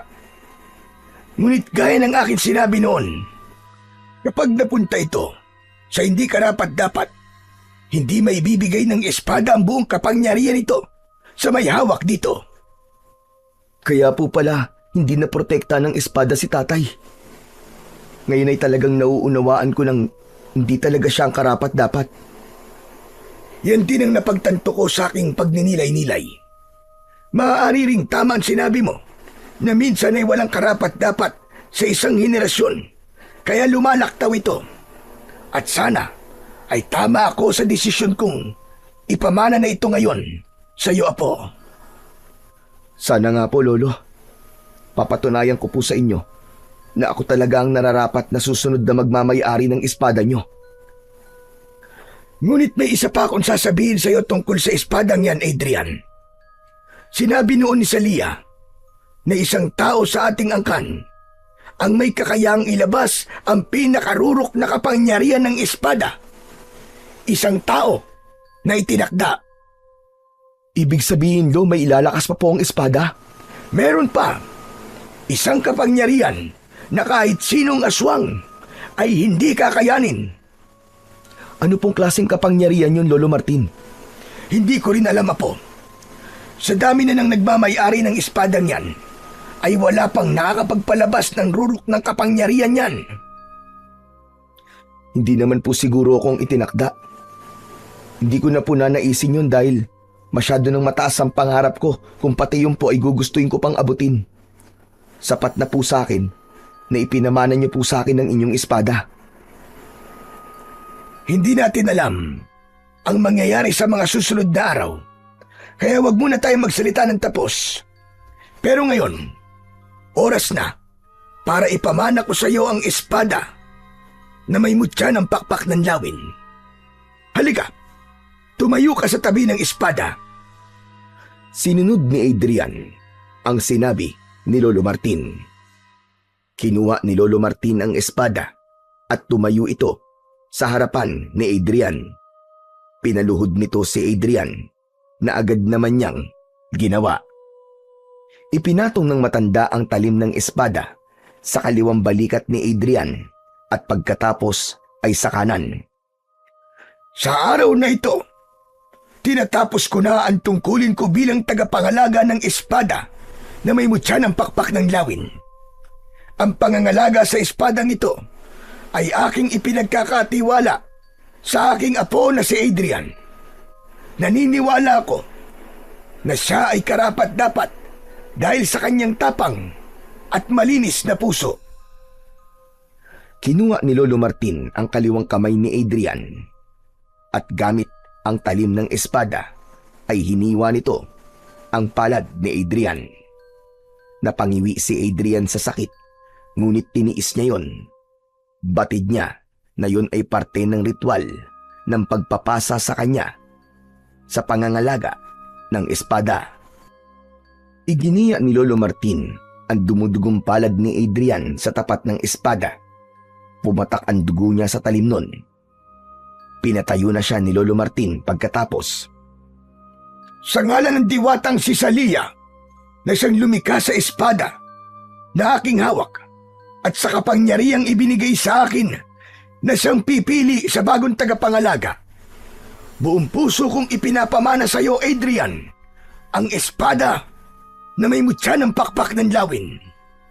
Ngayon, maaari mo na itong hawakan at tanggapin. Inilahad ni Adrian ang kamay niya. Nang ilagay doon ni Lolo Martin ang espada, ay naramdaman niya ang init nun. May kakaibang sensasyon siyang naramdaman sa kanyang buong katawan. Isang mainit na enerhiya ang dumaloy sa kanyang mga ugat Maingat na hinawakan ni Adrian ang espada. Tinignan niya ang bawat detalyeng nakaukit doon. Tumuon ang mata niya sa pakpak ng lawin na nasa pagitan ng hawakan at talim ng espada. Simula sa araw na ito, ikaw nang tagapangalaga ng espada. Gamitin mo yan sa kabutihan at pakikipaglaban sa kasamaan. Gamitin mo ang espadang yan sa pagtulong sa mga nangangailangan. Pangako po, hindi ko po ito gagamitin sa kasamaan. Ipapakita ko po sa inyo at kay Salia na ako ay karapat-dapat na maging tagapangalaga ng espada ng pakpak ng lawin. Habang hawak ni Adrian ng espada, ay naramdaman niya ang bigat nito sa kanyang mga kamay. Alam niya na yun ay dahil sa kapangyarihang nakapaloob sa espada. Agad ding sinimulan ni Lolo Martin ang pagsasanay kay Adrian sa paggamit ng espada. Tinuruan nito si Adrian kung paano ang tamang paghawak sa espada at kung paano ang pag-atake at pagdepensa. Naramdaman ni Adrian ang kakaibang ugnayan nila ng espada na para bang sumasabay ang sandata sa tibok ng kanyang puso.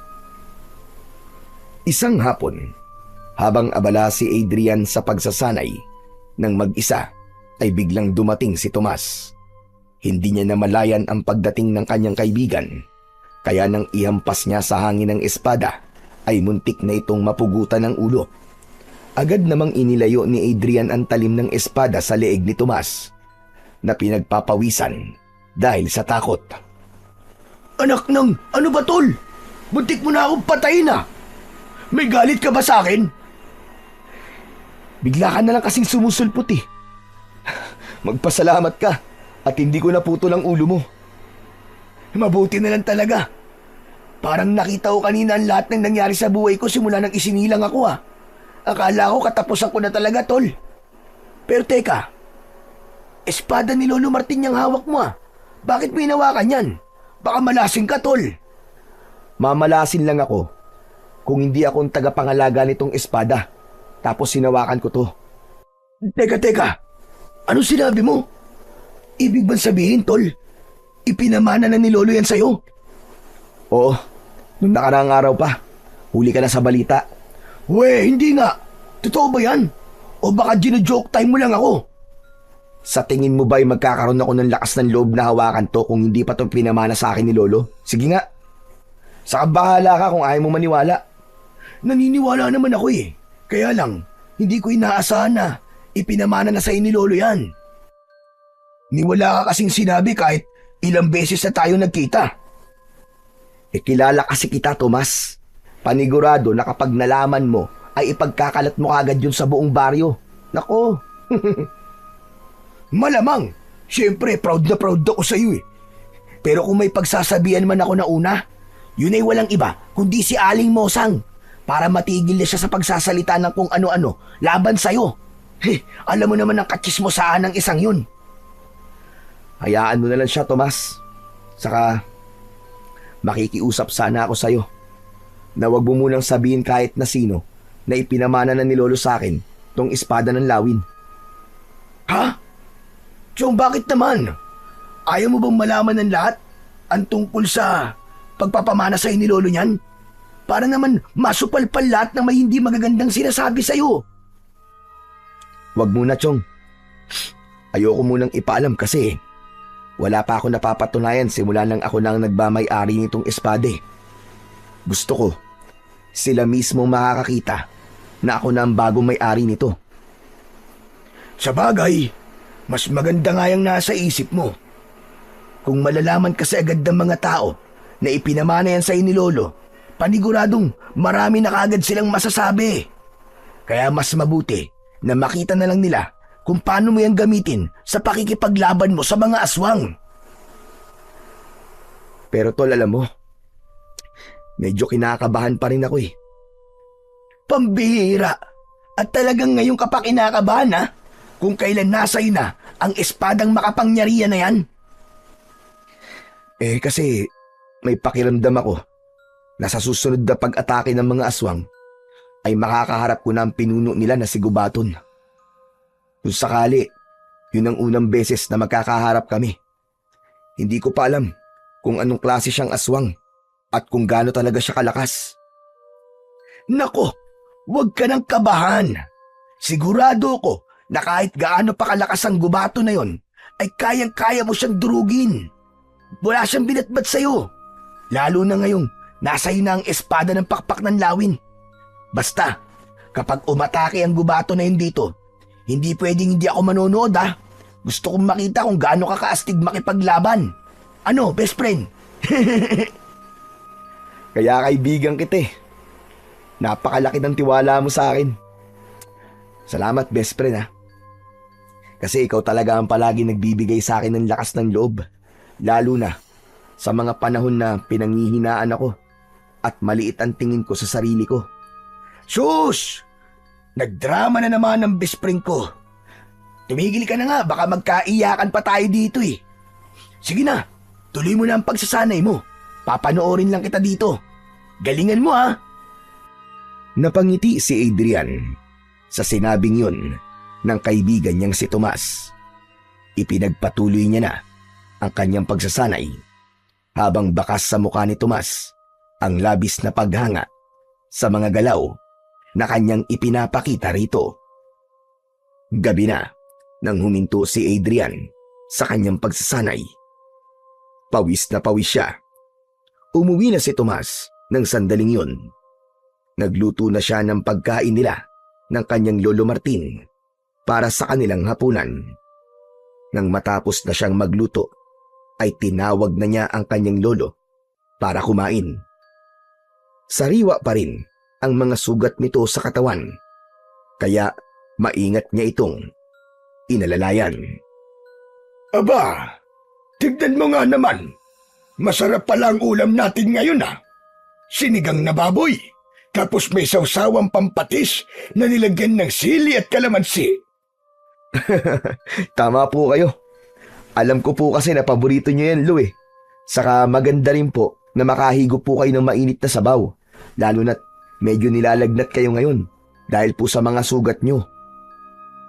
Maraming salamat Apo. O ano? Kumusta pala ang pagsasanay mo? Maayos naman po, Lolo Martin. Sanay na po akong gamitin ng espada. Gamay ko na po. Nung una po kasi, parang napakabigat niya. Nangangalay po ako. Huwag kang mag-alala. Ganyan din ako nung unang beses kong ginamit ang espada na yon. Napakabigat niya. Pero hindi nagtagal, ay nasanay din ako. Sa gitna ng pag-uusap nina Adrian at Lolo Martin, ay narinig nila ang sigawan ng mga tao sa labas. Wari hinahabol ang mga ito. Agad na nilukob ng labis na pagkabahala at takot si Adrian, at ang unang pumasok sa utak niya ay muli na namang sumasalakay ang mga aswang sa kanilang baryo upang mambiktima o pumatay ng mga tao. Nanlalaki ang mga matang tumingin si Adrian sa kanyang Lolo Martin na noon ay nakatingin lamang sa kanya. Lolo! Ang mga aswang! Sumasalakay na naman po sila! Alam mo na kung anong dapat mong gawin. Lumabas ka na at gamitin mo ang espada ng pakpak ng lawin sa iyong pakikipaglaban. Opo, Lo. Gagawin ko na po kaagad. Pero Lo, huwag po kayo lumabas dito ah. Ako na pong bahala sa mga aswang na yun. Hayaan nyo na lang po ako na ako ang lumaban sa kanila. Hindi nyo pa po kayang makipaglaban sa ngayon, lalo na't mahina pa po kayo at sariwa pa po ang mga sugat nyo. Huwag po kayong lalabas dito, Lo, kahit ano po mangyari. Sige, Apo. Malaki ang tiwala ko sa iyo. Ipakita mo sa lahat ng mga aswang at mga tao rito na hindi ako nagkamali sa iyo, na ipinamana ko sa iyo ang aking espada. Puno ng kumpiyansang tumango si Adrian sa kanyang Lolo Martin. Kinuha na niya ang espada ng lawin at saka siya lumabas ng kanilang bahay. Sumalubong sa kanya ang kaguluhang nangyayari sa kanilang baryo, gawa ng mga aswang. Nakita niya ang napakaraming aswang na ang mga mata ay kumikislap sa dilim na akala mo ay bolang apoy. Halatang gutom na gutom at uhaw na uhaw ang mga yon sa laman at dugo ng tao. Hoy! Mga diablong buwang kayo! Ang papangit yung mga aswang kayo! Ako ang harapin nyo! At huwag ang mga walang kalaban-laban sa inyo! Sa akin nyo ipakita ang bangis nyo! Sige! Lusob! Sa lakas ng boses na yun ni Adrian, nakuha niya ang atensyon ng mga aswang.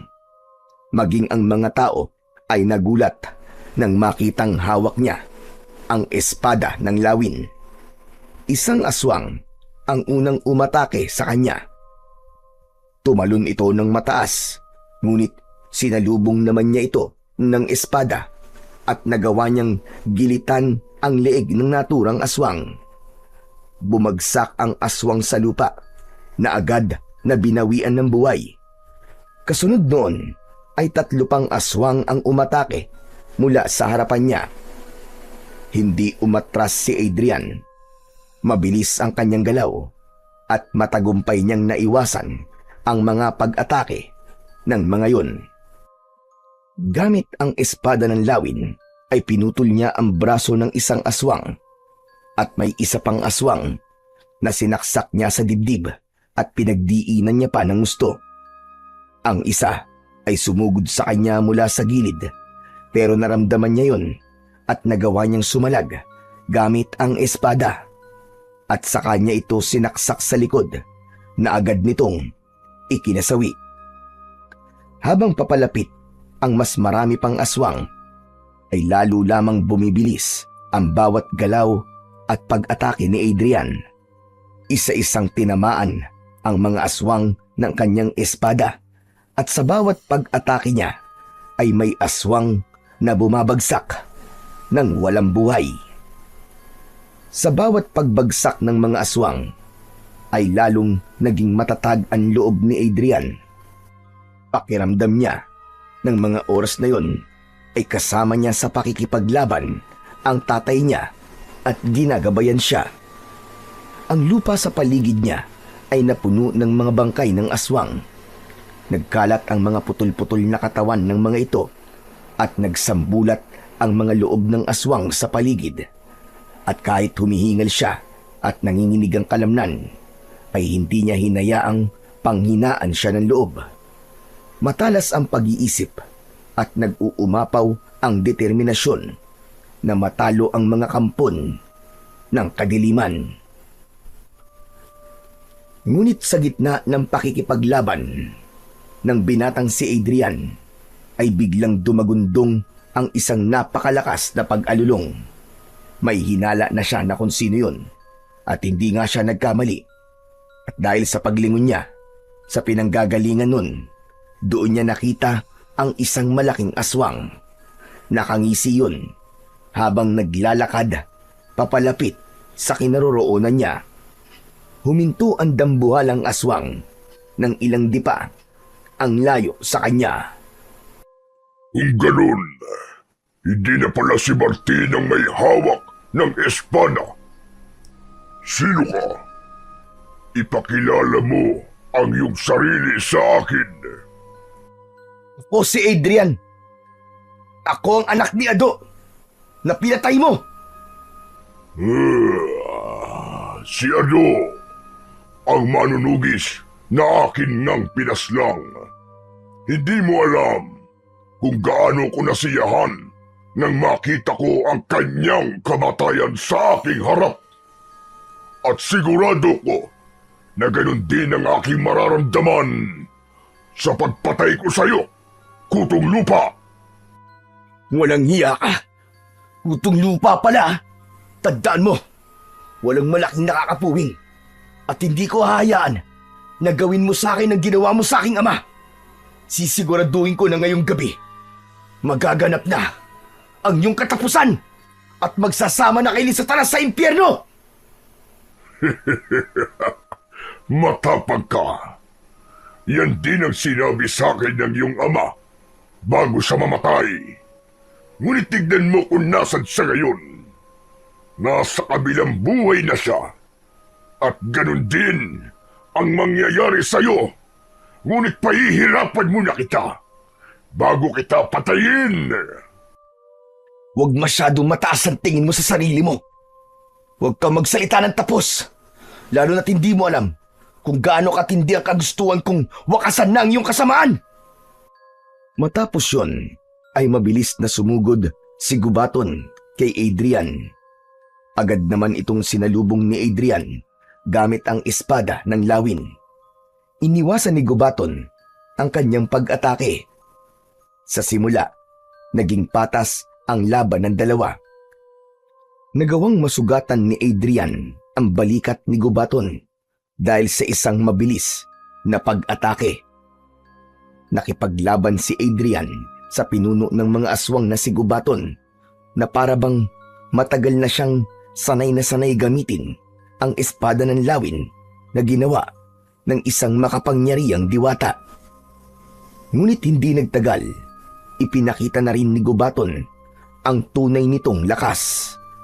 Tumalon ito ng mataas at sinunggaban ang binatang si Adrian, kaya napahandusay siya ng malakas at pasadsad sa lupa. At bago pa siya makabangon, ay mabilis na sumugod muli ang pinuno ng mga aswang na si Gubaton. Napigilan niya ito ng kanyang espada ng lawin, pero hindi niya napansin ang isang kamay nito na umatake mula sa ibaba at napasigaw siya dahil sa pagbaon ng mga kuko nito sa kanyang dibdib. O ano, binata? Wala kang laban sa'kin. Gaya ka lang ng iyong ama na mahinang nilalang. Parehas lamang kayong hindi karapat-dapat sa espadang yan. Mga walang binatbat, mga walang silbi. Hindi nagsalita si Adrian. Tinignan lang niyang mabuti ang kalaban niyang pinuno ng mga aswang at pinakiramdaman ang bawat paggalaw ng katawan nito. Animo ay inaaral niya at humahanap ng tiyempo upang umatake. At sa isang iglap, bumuelo siya at nagawa niyang sugatan sa tagiliran si Gubaton. Ngunit nagalit lalo si Gubaton. Hinablot nito si Adrian at ibinalibag sa malayo. Nabitiwan ni Adrian ang espada ng lawin. Nang subukan niyang abutin ng espada, ay mabilis naman na tinapakan ni Gubaton ang kanyang kamay na animo ay nagpapatay ng upos ng sigarilyo. O ano? Ano ka ngayon, mahinang nilalang? Sinabi ko naman sa iyo wala kang binatbat sa akin. Huwag mo nang pilitin ang sarili mo, kutol lupa. Hayaan mo na lang kasi ako. Napatayin ka na para matapos na rin ang paghihirap mo. Ayaw mo ba nun? Makakasama mo na sa kabilang buhay ang iyong ama. Tumigil ka! Hayop ka! Masahol ka pa sa puwet ng manok o dumakdak. Napakaingay mo!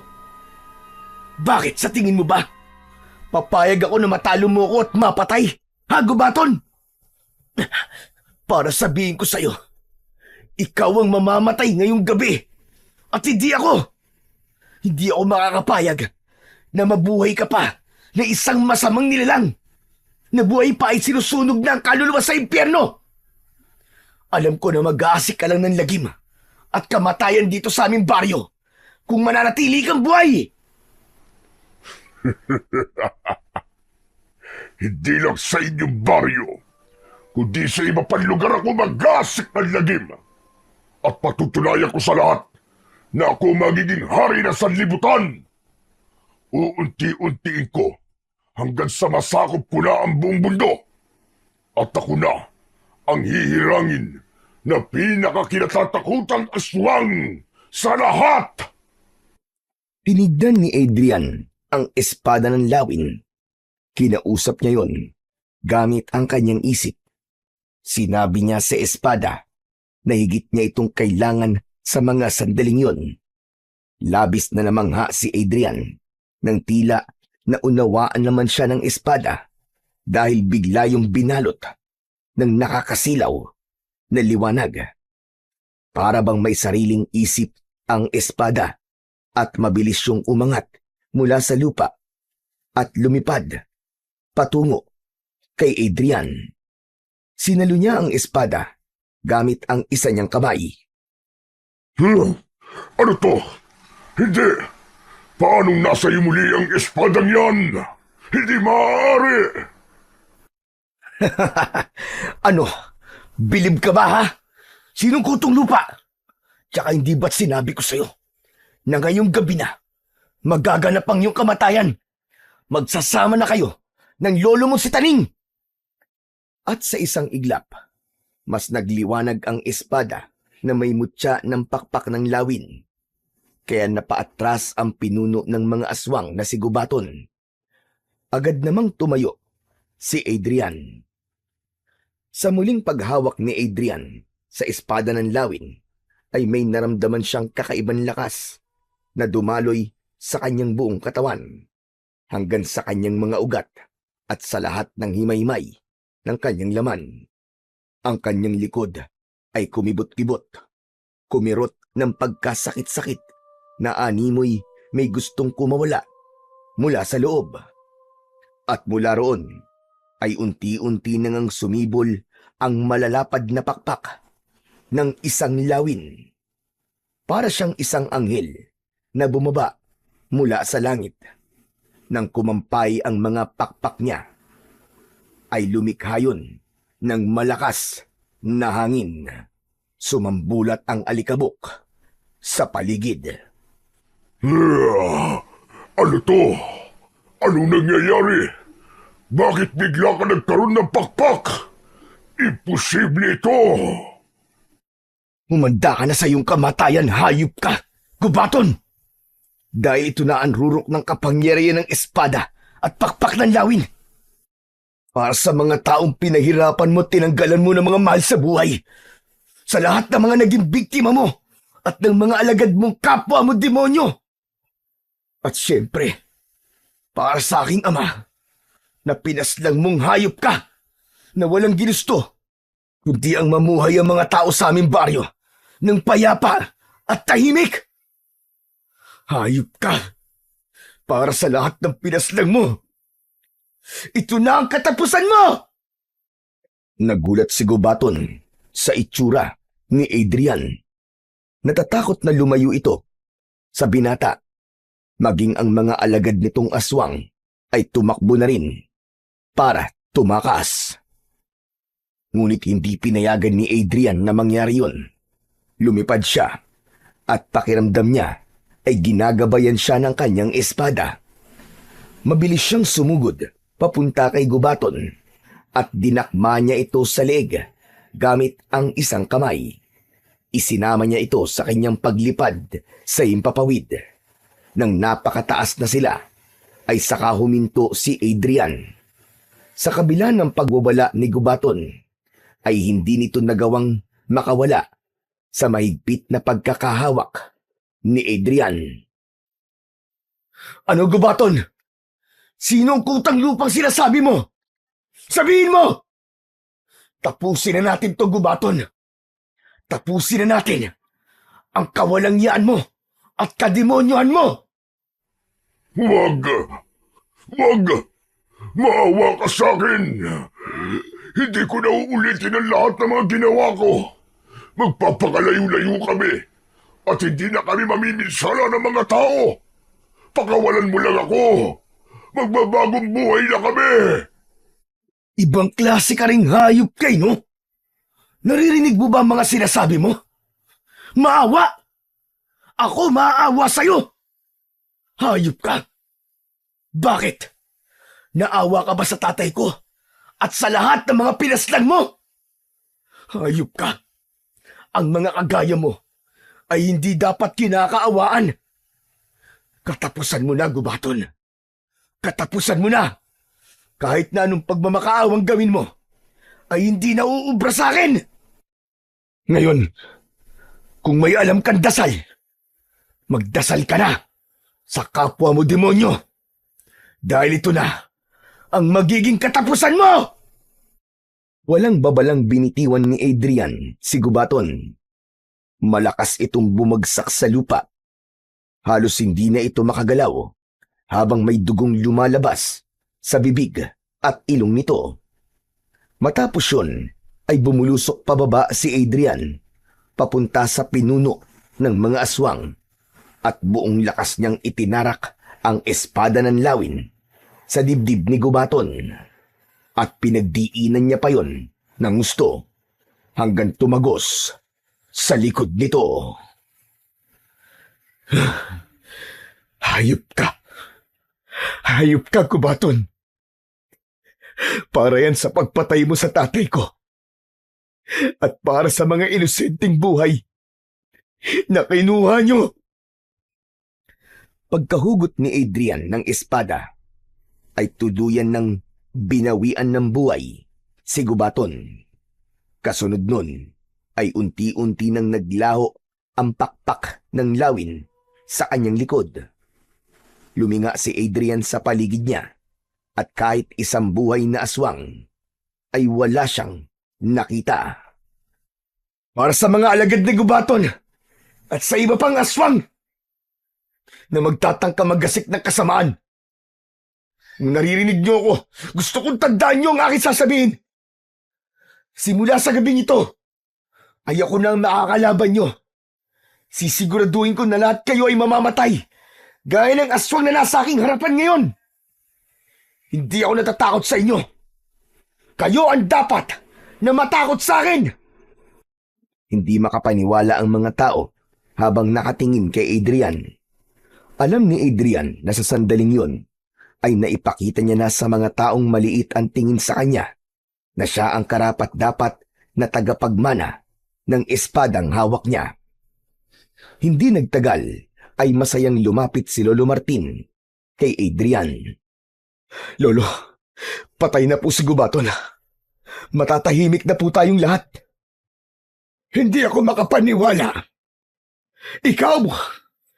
Ikaw ang itinakdang makakapagpalabas ng rurok ng kapangyarihan ng espada at pakpak ng lawin.